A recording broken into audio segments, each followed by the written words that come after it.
باب دې په بیان د چا کې نو په دفن کې چې دفن باللیل په شپه کې آیا شپه کې دفن کول څنګه دی د مړي دفن کول شپه کې څنګه دی مړی وشي او تی شپې دفن کوي شپه کې دفن کول د دې جائز دی آیا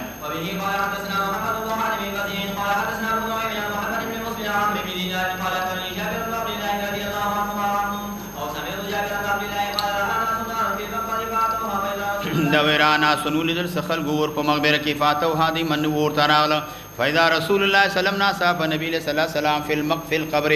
نازل فی القبر نبی صلی الله علیه وسلم خپل کوشي او پچا کې په قبر کې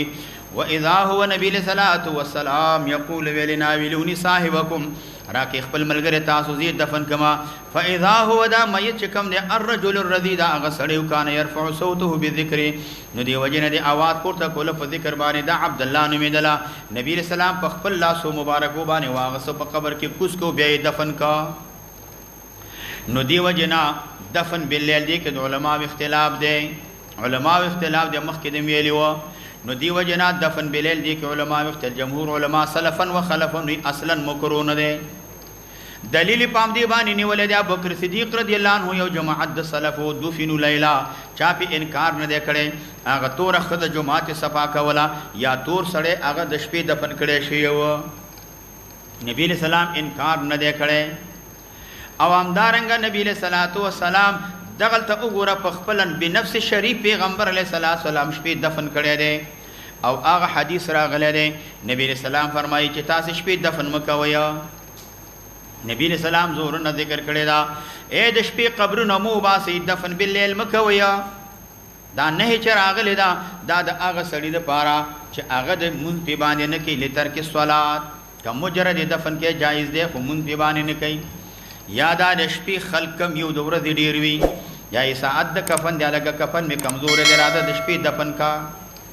حسن بصری رحم الله وی د ضرورت د وجه نه جایز دی بلا ضرورت نه جایز دی خو اصلي مسله دا ده میت چې کله وفات شي د شپې ته ویریږي بدبو یبشي نو دی وجنه چالاکی وکا نبی رسول الله یسرع بالجنازه په دې باندې عمل وکا مناسب نه د جنازې د پاره چې دا په اهل کې پرتوي پشپه کې دفن کې نو دی وجنه فلا باس به او کته ولګي تاخير د دفنو کې ال الليل قصدنا ورد دفن کې نه او شپې قصدن دفن کې دا مکروه دی په کراهیت شهید باندې به دا مکروه دی اشد کراهیتنا دا هغه صورت کې چې دا سړی مړ شوی دی دا سړی مړ شوی دی او کچې ته خذوی افضل دا شپې دفن کا رعایت د تستر وکا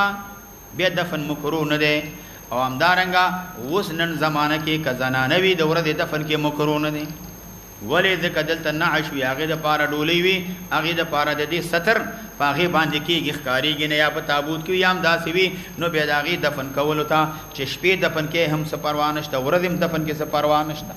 نو مسله دا شو قصدن مو وروسته کوه او که هسې دا خبره پیښه شو مړی د شپې دفن که نو د هغې څه پروا نشته دفن کولی شي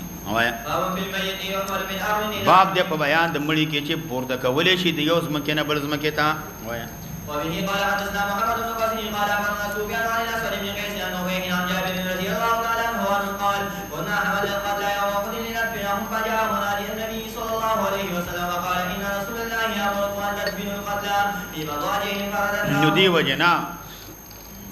من ودا قتلى چې جن پورته کولا یو د احد کې چې منګه هغه تویس بقیه ته دفن نبی رسول الله کسرا ولېګا اغي ویلینا ان تدفن القتلى في مضاجعهم دا قتلا په هغه ځای کې دفن کوي چې کوم ځایونو کې دی اخ لګولې دی په خپل ځای باندې دفن کوي فرددنا هم به ته واپس کړو مضاجع نه مراد مقاتل دی معنا دا ده شهدا منقل کوي چې کوم ځای کې وجلې شي بلکې دفن کوي چې کوم ځای کې دي شهیدان شوي دي یو سړی مړ شو دا غځای نه بنقل کې نه یو بلد نه بل خار ته کراچی نے بدل تن راوڑے پینڈی نے بدل تن راوڑے بعض علماء ویا نبی علیہ السلام چې امر کړی دا قتل عرض کې خپل ځای کې دفن کې دا د وجوب د پاره دی ځکه نقل د میت د یو دی نه بل دی ته نقل کول دا حرام دی ظاهری دلیل په تحریم باندې د نقل معلومیږي دا معلومیږي او بعض علما وی دا نقل مختص دي شهداو پوری شهدا به نقل کینا ولی ذکر چې ابن ابي عبد الله عمرو ابن عاص دا د خپل قصر نقل شوی مدینه منوره ته قصر طائف نا په حضور دی او جماعت د صحابو کې چا انکار نه کړي خو ظاهر دا دی چې دا نه چې دل تراغره په نقل باندې دا بعد دفنهما بعد خلوی دا می امانت نشته ده دا می امانت دفن کړي به دی او باسم دا خبره نشته ده بغیر د عذر نه دا او باسی نو دا جائز نه ده دا لفظ د مجاجعهم ته دیوانه دال ده چې یو ځړی سړی د دفن کو ډډه ولګول اړخ ولګول لاغې نه به او باسینا ولی او باسی دا می امانت دفن کړي دا ناروا ده دا وستل جائز نه ده البته د ضرورت د پاره چې نو دا جائز ده او بل حکمت پکې دا او شهیدانو کې د دې اجتماع په یو ځای کې حیات او میتن و بعثا و حشرا چې ژوند دی وم یو دی ومړي بهم یو دی حشر بهم یو دی همدارنګه بحث بهم یو دی وي ندی حکمت د وجنه او بل نبی له سلام دا ویلي ټول یو دی دفن کوي دا چې نو شهیدان دي سوګ راځي د دې زیارت ته چې ته ورپسې ګرځي ټول به یو دی دفني د دې زیارتونو باندې به برکتونه حاصله یا زیارتونو باندې د دې نه برکتونه چې د هغه سکه دا حاصله یا برکتونه صاحب د هدايه زمون فقها دا ویا یو سړی په یو خاریه کې ملشي نقل بل ذات مکروه ده ذکر دان مصروفه کې بما لا يفيد بل پدې کې تاخير د دفن ده هم دا چې دینو دا تاخير د دفن کراهیت د پاره کافی ده او بعد خلداس حج تلال شي په مکه مکرمه کې مدینه منوره کې وفات شي به تخپل وطن ته راوړي نو خدای مسلمان خل دلته وي او ما التوي سي خدلته وي وی الته دینه ته دلته راوړي دلته خل بیمار شي هغه شو یاره ته وی سي چې مقدس مقامات جنت البقیع کې یا جنت معلا کې دفن شمه نو هغه په دې باندې فخر کوي په هغه دې دفن کول باندې هغه دې تلل باندې ته دلته راوړي البته ملال قاری رحمه الله لیکلی دي ک پایده په باندې مرتب وا پایده په مرتب وانو به نقل کولای شي فائدہ په باندې څنګه وا مرتب وا به نقل کولای شي لکه یو د حرمین ته نقل کی دې د نبی سي مکه مکرمه ته مدینه منوره ته حرمین ته ویس یا یو زیات ویس چې الته د انبیاو قبرونه دي د اولیاو قبرونه دي د بزرګانو قبرونه دي د علماو قبرونه دي یو او دریم دی وجنه نقل کولای شي چې اقارب د دې په دغه خاریه کې دی اغي بیا د دې زیارت ترازی زیارت بکې دعا بکې په دې نیت باندې نقل کې نو بیا جائز دی او کدا نیتونه پکې نوي نو بیا نقل کول جائز نه دی چې التمل شي مکه مکرمه د تر خلق په باندې کروڑونو جادونه ورته 2 کروڑ یو کروڑ روپۍ نقل کوي او ورته وایي چې دینو ولی څه چل دی دا ولی راوړي یاره وی شرم دی خلوی چې خپل مړیم دلته نقل نه لکه ثواب نشته دی ته 1 کروڑ روپۍ لګې دا پیسې واخله هغه سړی چې وفات شوی په یورپ کې په امریکا کې بل ځای کې وفات شوی دی په جاپان کې په لندن کې په سعودي کې هغه په خیرات وکا صدقه وکا دا غي چې دنو یم مشومان بچی دی هغه ته ورکا یو بل کار به باندې وکا چې هغه د پر صدقه جاریه شي جمعات په جوړ کا مدرسه په جوړه کا دا کار په باندې وکا اوایا باب دې په بیان د چا کې صفوف کې جنازه باندې اوایا وبه قال حدثنا محمد بن عبيد قال حدثنا حماد بن محمد بن صالح عن يزيد بن ابي حبيب عن مرسل اليزني عن مالك بن حبيب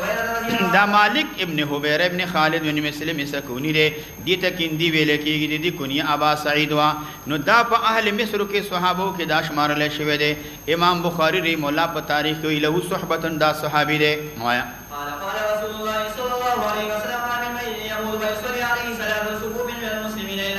الا اوجب اللہ علیہ الجنہ مگر اللہ تعالی پا دیمان جنت واجب کڑے دے نو قالا مرصد وئی وایا اذا استقل الجنازه چکل کم بو اهل جنازه عده قليلا چکل قلیل به وګڼل نو دیو جناب بدا اولګل جزاهم ثلاث صفوف نو دا به تقسیم کړ په 3 صفونو باندې درې صفونو باندې به تقسیم کړه. نو دی وجنه صفوف کې اشاره دي تر کراهیت یوازې به ودرېږي نه، او افضل د صفوف په صلات جنازه کې آخر دی، او نور کې چې د نمازه کې اول صفونه، اختر مان کې جمعې کې نور منځونو کې اول صفونه دي. آخر صف ولې بهتر دی؟ لپاره د اظهار د تواضع د پاره، ځکه د دې سفارش د شفاعت کې ادعى الى القول، او همدارنګه چې نو دا ورسته صفونه دا بهتر دي، تواضع عاجز پاره ودرېږي. مانځه کې اول صف بهتر دی. وایا باب دې په بیان د تابع والی د چا د خودو کې جنازه، آیا جنازه کې خدي رواني وي او جنازې په سيدي دا څنګه دی؟ دا جائز نه دی. ګورم وایا قال حدثنا سليمان بن حرب قال حدثنا حماد بن ايوب عن حفصه عن ام عبيده رضي الله تعالى عنها من قالت نهينا ان نتبع الجنائز ولم يعظم علينا. من من کړه شو چې من جنازې په تابع شو. ولم يعظم علينا دا نه د عظمت او تحریم نوا، دا نه د چا ود تنزیه وا،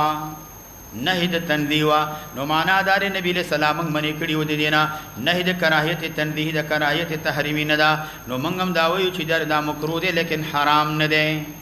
مکروه دی لیکن دا حرام نه دی. وایا باب دې په بیان د فضیلت د ماده په جنازې باندې، او باب دې په بیان د تشیحا تلل سره د چانه د جنازې نه. وایا قال حدثنا مسدد قال حدثنا سفيان عن سمي عن ابي صالح عن ابي هريره رضي الله تعالى عنه قال من تبع جنازه وصلى عليها فله قيرات. هغه سوچ جنازې په تابع شو مونږ یو کل فله قیرات، دې د پاره یو قیرات چې نو ثواب ملاويږي، او قیرات چې نو هغه پیند ور بشه دي. ومن تبعها هغه سوچ ورستل حتا تر دې پورې چې فارغ شو منها د دفن د جنازې نه دې د پاره 2 قیرات اجر دي. وایا په اعتبار د ثواب سره دا پشان د احد دی، احدما پشان د احد دا ستاد اجر ثواب مضاعف کیږي. د اجر ثواب تر احد غره پورې دام الله پاک مضاعف کی کچاته خو شي. ستا اخلاص ډیر دی، په اخلاص باندې تل لله فی الله تعالی ثواب زیاتیږي. وایا قال حدثنا هارون بن عبد الله وعبد الرحمن بن حسين الحربي قال حدثنا المقري قال حدثنا حمد قال حدثني ابو صخر وهو حويل بن زياد عن يزيد بن عبد الله بن حسين حدثه ان داود بن عامر بن سعد بن ابي وقاص حدثه عن ابيه رضي الله تعالى عنه وعنهم انه كان عند ابن عمر بن الخطاب اذا طلع خباب صاحب المقصود. نو دی وجنه راغه خباب،